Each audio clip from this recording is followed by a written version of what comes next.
សូមគោរពអនុញ្ញាតជម្រាបសួរប្រិយមិត្តទាំងអស់អ្នកសិក្សានៅមេរៀនអង់គ្លេសនៅក្នុងប្រព័ន្ធ YouTube Channel គឺ Learn English for All of Us ក៏ដូចជា Page Learn English for All of Us ផងដែរថ្ងៃនេះខ្ញុំយកចំណុចមេរៀនក្នុងភាសាអង់គ្លេសចំនួន2ចំណុចមកបរៀនបងប្អូនគឺរបៀបក្នុងការប្រើប្រាស់ already and yet អញ្ចឹងពាក្យថា yet ឬក៏ already ប្រែថារួចរាល់ហើយពាក្យថា yet មានន័យថានៅឡើយទេអញ្ចឹងបងប្អូននឹងយល់អំពីរបៀបក្នុងការប្រើប្រាស់ថា yet គេប្រើក្នុងលក្ខខណ្ឌបែបណាហើយ already ប្រើក្នុងលក្ខខណ្ឌបែបណាឥឡូវដើម្បីកុំឲ្យខាត់ពេកបងប្អូនមករៀនជាមួយនឹងខ្ញុំដូចអូខេអញ្ចឹងនៅក្នុងការប្រើប្រាស់ពាក្យថា already ណា already នឹងគឺគេប្រើនៅក្នុងប្រយោគ affirmative sentence មានន័យថាប្រើនៅក្នុងប្រយោគ positive ប្រយោគស្របណាហើយពាក្យថា yet គឺគេប្រើនៅក្នុង negative sentence ហើយនិង question sentence ណា negative sentence ឬក៏ question ឬក៏ interrogative ណា interrogative ឬ question មានន័យតែមួយមានន័យថាប្រើនៅក្នុងប្រយោគបដិសេធហើយនិងប្រយោគសំណួរអូខេអញ្ចឹងទីតាំងនៃការប្រើប្រាស់already ខ្ញុំយកចំណុចទី1គឺការប្រើប្រាស់ already ដែលប្រែថារួចរាល់ហើយឬក៏ប្រែថារួចស្រេចណាអញ្ចឹងគឺទីតាំងរបស់វាគឺបងប្អូនត្រូវប្រើ subject ហើយ plus have ឬក៏ have នឹងគឺគេប្រើជាមួយ I you we they ប្រើជាមួយនឹង have ហើយ he she it has និយាយរួម subject ដែលជា singular ប្រើជាមួយ has subject ដែលជា plural noun ប្រើ have អូខេអញ្ចឹង subject plus have ឬក៏ has ហើយ plus already ហើយ plus verb in past participle past participle មានន័យថា verb 3ណា verb ដែលបើយើងនិយាយពី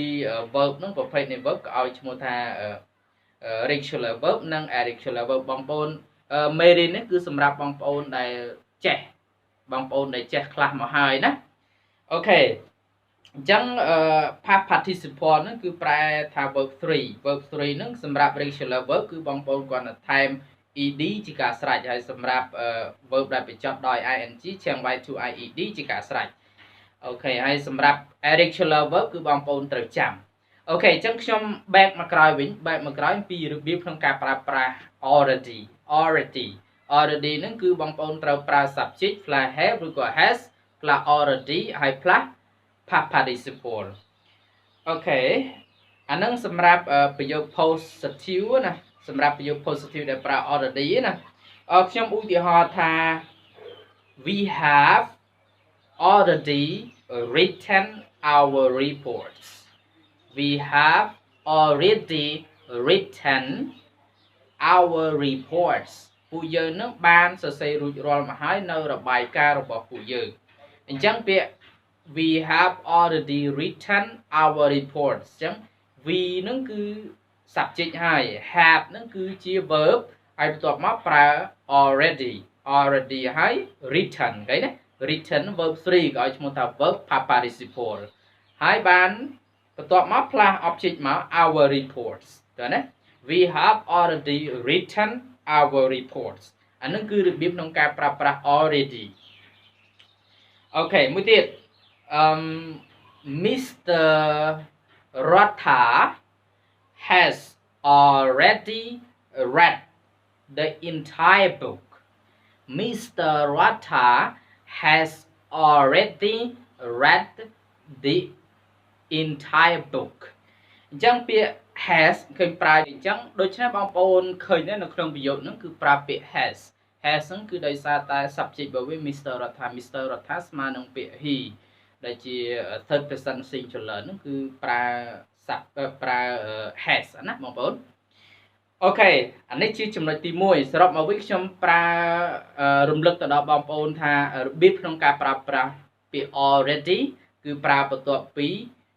have ឬក៏ has ហើយ plus verb past participle មកហើយនៅក្នុងពាក្យថា already ប្រើនៅក្នុង affirmative sentence ឬក៏ positive sentence ប្រយោគស្របអូខេមកដល់ចំណុចទី2គឺរបៀបនៃការប្រើប្រាស់ពាក្យ yet នឹងមាន2របៀបណាបងប្អូនប្រើប្រាស់ទីតាំងនៃការដាក់ verb ទីតាំងនៃការដាក់ adverb yet ហ្នឹងគឺវាមានទីតាំងពីរទី1ចំណុចទី1ណាចំណុចទី1ហ្នឹងគឺប្រើ subject plus have ឬក៏ has ហើយ plus not plus verb past participle ហើយ plus yet នៅខាងចុងគេទាំងអស់អញ្ចឹងបើកាលណាបងប្អូនប្រើនៅក្នុងប្រយោគហ្នឹងដែលជាទម្រង់របស់វាជា negative បងប្អូនត្រូវយក yet ហ្នឹងមកដាក់ខាងចុងប្រយោគអញ្ចឹងខ្ញុំរំលឹកឡើងវិញទី1គឺ subject plus have ឬក៏ has plus not ហើយ plus verb participle អូខេ verb past participle ហើយ plus yet ហ្នឹងនៅខាងចុងហ្នឹងចំណុចទី1ខ្ញុំឧទាហរណ៍នៅក្នុងប្រយោគចំណុចទី1ណាឧទាហរណ៍ថា we haven't ឬក៏ we have not written our reports yet ឃើញ yet នៅខាងចុងណា yet នៅខាងចុងហ្នឹងគឺជាទីតាំងនៃប្រយោគដោយសារទម្រង់របស់វាជា negative បងប្អូនត្រូវចាំថាកាលណាដាក់ប្រយោគទម្រង់របស់វាជា negative yet នៅខាងចុងប្រយោគខ្ញុំឧទាហរណ៍ម្ដងទៀតណា we haven't written our reports yet ពួកយើងនឹងនៅមិនទាន់បានអានមិនទាន់បានសរសេរនៅរបាយការណ៍របស់ពួកយើងនៅឡើយទេឃើញ yet ហ្នឹងគឺប្រើនៅខាងចុងប្រយោគអូខេមួយទៀត the president hasn't decided what to do yet the president hasn't decided what to do yet ប្រធានាធិបតី the president ប្រធានាធិបតី hasn't ហ្នឹងគឺជា short form មកវាមកពាក្យ has not ណាប្រធានាធិបតីមិនទាន់បានធ្វើនៅសេចក្តីសម្រេចនៅអ្វីដែលនឹងត្រូវធ្វើនៅឡើយទេណា the president has not ឬក៏ hasn't decided what to do yet what to do yet ហ្នឹងគឺមានន័យថាអ្វីដែលត្រូវធ្វើនៅឡើយណាអញ្ចឹង president ប្រធានាធិបតីហ្នឹងមិនទាន់បានធ្វើសេចក្តីសម្រេចថានឹងត្រូវធ្វើអ្វីនៅឡើយទេអញ្ចឹងអាហ្នឹងគឺ yet នៅទីតាំងនៅខាងចុងប្រយោគកាលណាបងប្អូនប្រើប្រយោគ negative គឺទីតាំងរបស់ yet នៅខាងចុងប្រយោគអូខេមកដល់ចំណុចទី2ណាបងប្អូនមកដល់ចំណុចទី2គឺការប្រើប្រាស់ yet បន្ទាប់ពី have ឬក៏ has ណាបន្ទាប់ពី have ឬក៏ has នៅក្នុងប្រយោគនេះគឺជាប្រយោគ positive ប៉ុន្តែអត្ថន័យរបស់វាគឺ negative អត្ថន័យរបស់វាគឺជាប្រយោគបដិសេធអញ្ចឹង